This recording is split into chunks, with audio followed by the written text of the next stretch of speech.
Once the epicenter of the mighty Inca Empire, Peru is a country rapidly advancing into the modern world, but with strong traditional roots.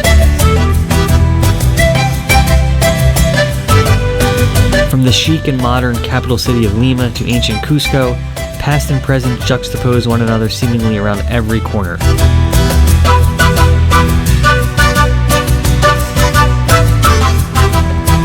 The heavy mix of Spanish and indigenous influences both felt and seen in the architecture, Inca ruins, the food, and the people.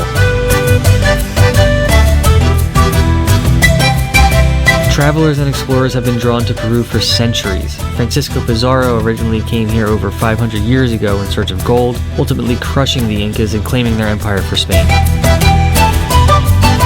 Centuries later, it was American explorer Hiram Bingham in search of the fabled lost Inca city of Machu Picchu. Today, Peru is a land of extreme contrasts. Dense, triple canopy rainforest, tall, snow-capped mountains, vibrant, bustling cities, traditional versus modern, old versus new. This beautiful blend manifests into a vivid and colorful culture with warm people and sensational cuisine. Perhaps these contrasts were the draw for Bingham and decades of backpackers, explorers, and travelers after him. Did I find what I was searching for in Peru? Was it worth the wait? Let's find out. Welcome to Peru.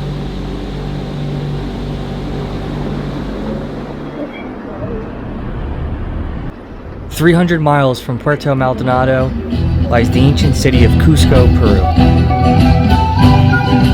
Located high up in the Andes Mountains, Cusco sits at an elevation of 3,400 meters, or about 11,200 feet above sea level. Once the capital and cultural hub of the mighty Inca Empire, it feels worlds apart from the Amazon or bustling, congested Lima. Stone, colonial architecture, and traditional local attire make you feel as if you've stepped back in time. Spanish colonial churches sit atop Inca ruins, encircling the main square, Plaza de Armas. Today, this city serves as the gateway to Machu Picchu, and if you're coming to Peru, chances are you'll find yourself wandering about Cusco's cobblestone streets at some point in time. And let's not forget about the altitude. Don't be surprised if you feel short of breath with minor exertion here, your legs basically converting to 2 lead weights for you to haul around the city. With that, you witness firsthand the physical effects that come with a life lived at altitude, particularly in the children, the redness and chapping in the cheeks. You notice it instantly.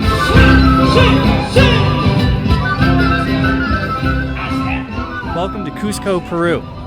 So we just got here today. We landed a couple hours ago from the jungle, Puerto Maldonado, which is where we flew from. Short flight, half an hour, and took a quick nap, and now we're just exploring basically like the historical center of Cusco.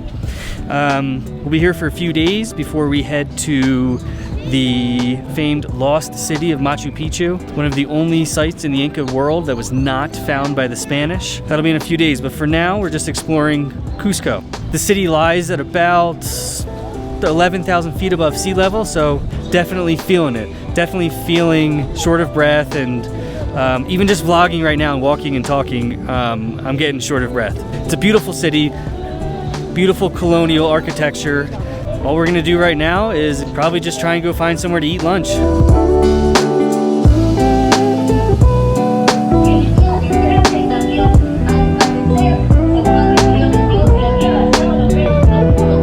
First meal in Cusco, we just came down into like this little like off touristy area and not touristy area to get food, and kind of just found this place, and they just like gave us a bowl of soup.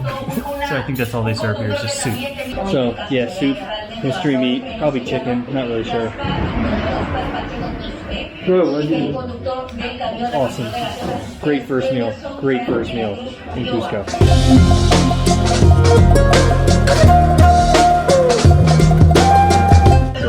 So cup of tea. Tastes like green tea, but it might just be coca. They use coca leaves to make tea here. This is the best type of spot. All locals, no menu. You just sit down and they bring you whatever they're making, and it's phenomenal.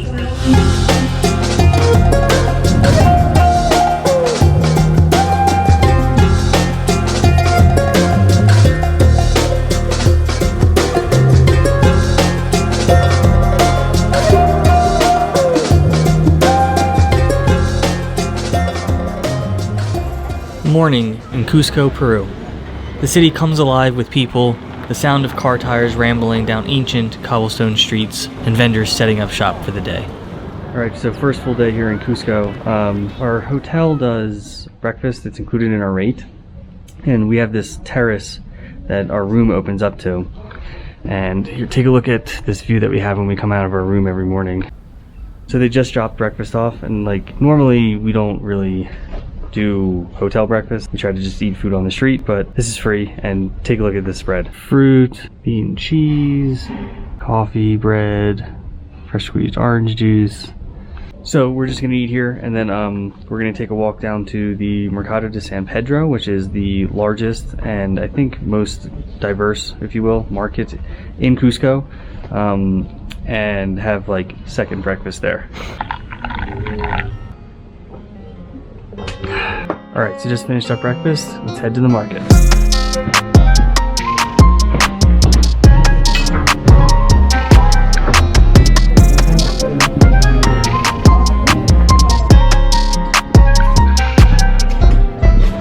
So at least it's sunny today in Cusco. It was off and on raining all day yesterday, and we got huge thunderstorms that came in last night, right when we got back from dinner. But today looks like it's going to be sunny, although you never really know here. It could just start raining at any time, right? We're at 11,000 feet, so we're at altitude, and weather can change very quickly. So we'll just see how it goes. I'm going to be in the market anyway for most of the day, or most of the morning, I should say. And I'm pretty excited about this. This is actually supposed to be just like a sensory overload, like just tons of produce, meats, handmade goods from the coastal regions, the Andes, the jungle.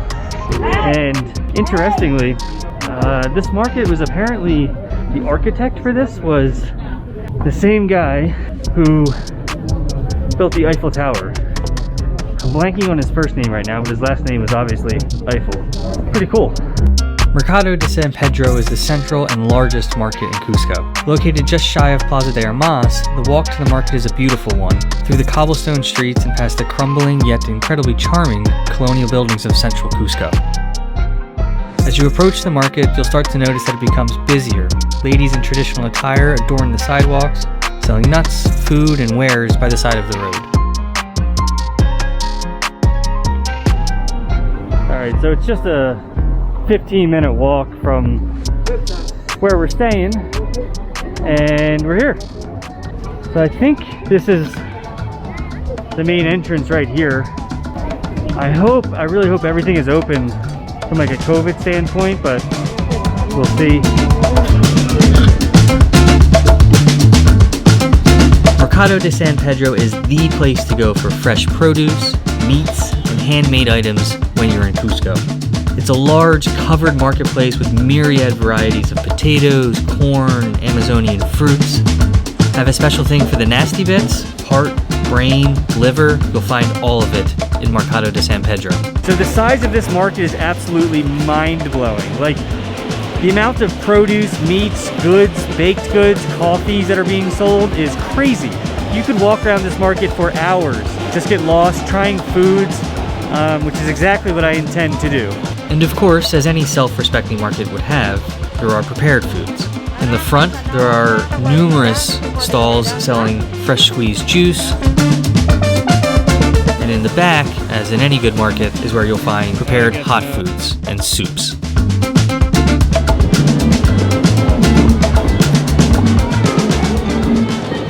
this is sopa de chuño, which is basically a soup of potatoes, cabbage, and meat. You can get chicken, you can get beef.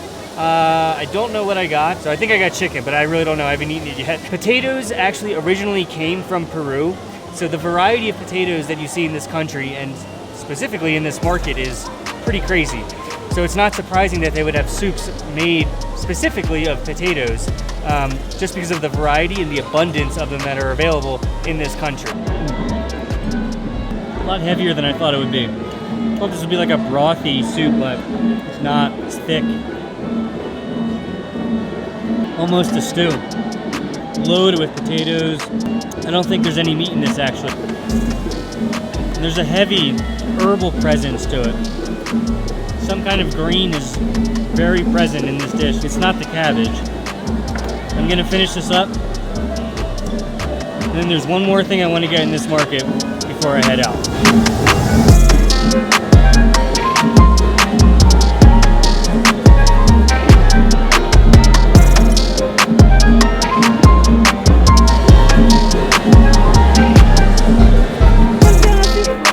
Okay.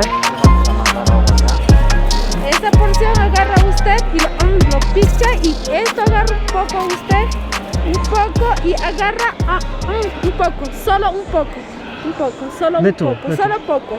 Agarra y los dos juntos lo picha. Cuando no tiene sabor puede pasarlo, o si no puede botarlo también. Se lo puede botar, Okay. o también se lo puede comer. No, ¿Lo puede swallow? tragar? No. Sí, Okay, no, okay, también okay. normal, no pasa Okay. nada. All right, so coca leaf.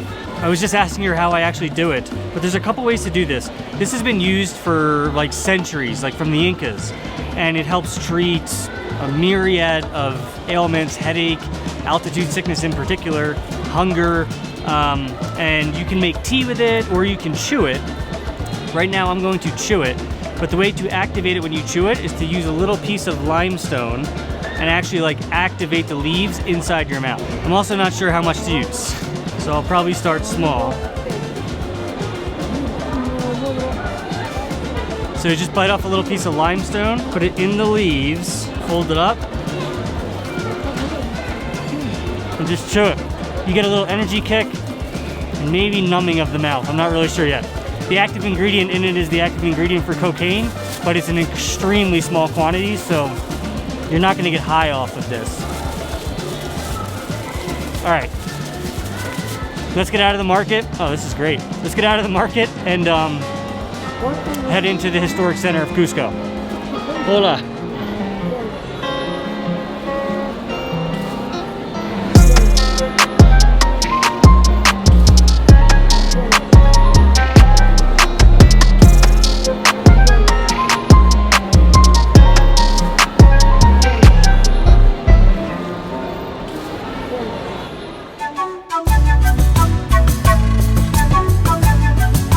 About an hour outside of central Cusco is the small, rustic village of Chinchero. Often overlooked by tourists, Chinchero is the center of Peruvian weaving, known for its handmade textiles and vibrant Sunday market. So about 1 hour outside of Cusco is the town of Chinchero, and Chinchero is known for its textiles, and so we came here to actually go to the local market, but there's like a big market that sells textiles and food, and when we got here it was closed. So what we decided to do instead was visit a local place where women make basically sweaters and table runners and all kinds of things from alpaca and sheep wool, and kind of just see how it's made, and so that's where we're at now. This style of handmade weaving and textile production dates back centuries. Using naturally occurring pigment you find in native Peruvian crops such as corn, the wool is cleaned by hand and then dyed. Finally, it's spun to create yarn, ultimately used in the final products such as hats, sweaters, or table runners. There is also another reason we came to Chinchero: chicha. Chicha is an ancient Peruvian beverage dating back about 1,000 years and actually predating Incan civilization. It is produced from the fermentation of corn, and you can essentially think of this as corn beer. Although alcoholic, it is a very low level, and you need to drink quite a bit of this stuff to catch a reasonable buzz. the traditional way of making chicha, the fermentation process for the corn is hastened by germinating the maize using saliva, using the natural enzymes we have in our mouths to break down the starches into fermentable sugars. So we just finished up at the quote-unquote factory there. Before we head back to Cusco, we're going to stop and get a local drink called chicha, which is basically a fermented corn beverage. It's alcoholic, but very, very low alcohol, that is fermented with human saliva. So I've been wanting to try this for a while, actually. This should be really good. The fermentation process for chicha is quite short, only about 5 to 7 days, and as such, it has a very acidic undertone with a near flat mouthfeel.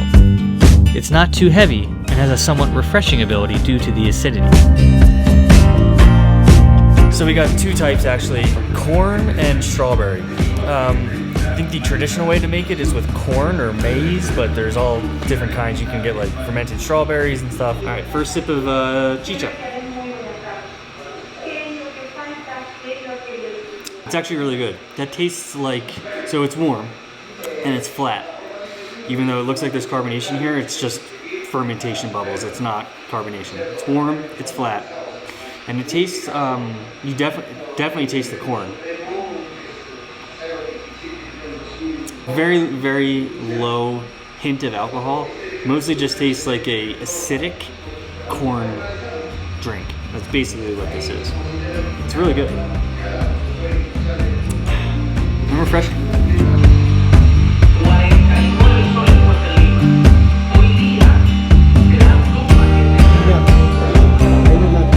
We also had a chance to meet the chicha maker and talk a bit about his chicha and how he makes it. Chicha es solamente en chicharrón.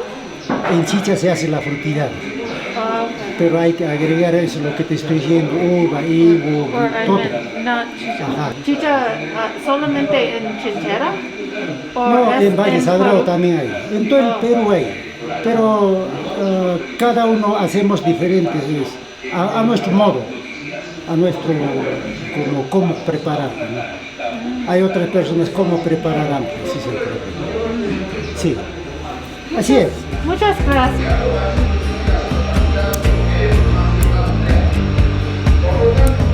Yeah, tastes acidic and a little bit sweet.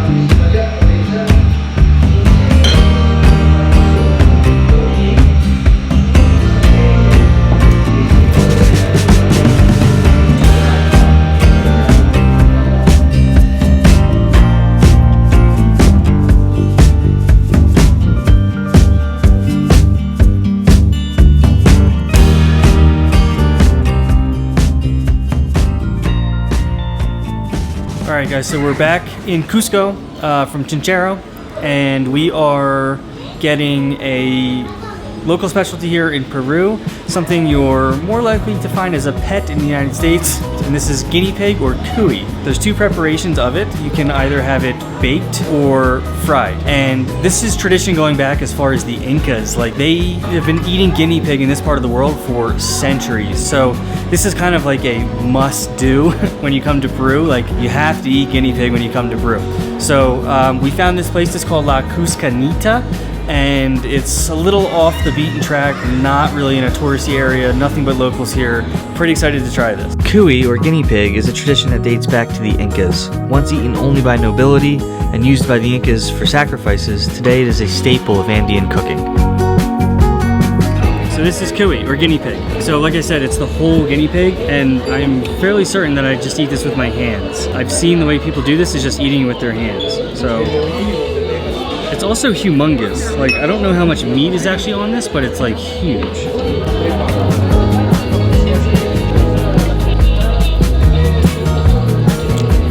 Well, it's definitely not like chicken. I can tell you that. It's loaded with spices. Like, they basically gut it and pack it with spices and herbs. It has a big, like, herby taste to it. It actually just really tastes like a very lean but juicy meat. Similar to like rabbit meat, if you've had that. That's kind of what it tastes like. I can see why they would have these, why the Incas would have had these. These things are easy to raise. They're probably pretty easy to kill and cook. Much easier than cows or goats or sheep. As big as they look, there's actually not a whole lot of meat on them. The skin is one of the best parts. It's like crispy, crunchy. My first taste of kiwi came as a real surprise. Crunchy skin, moist, lean meat, and the knowledge that by eating this, I was partaking in something ancient, a tradition dating back centuries.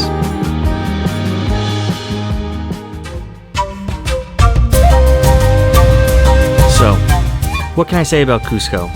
Once the capital of the mighty Inca Empire, traditional culture here exists in tandem with the modern world. Wandering the cobblestone streets and vibrant central market, you get a true feel for local Andean culture and a first-hand look at the contrasts of Peruvian history.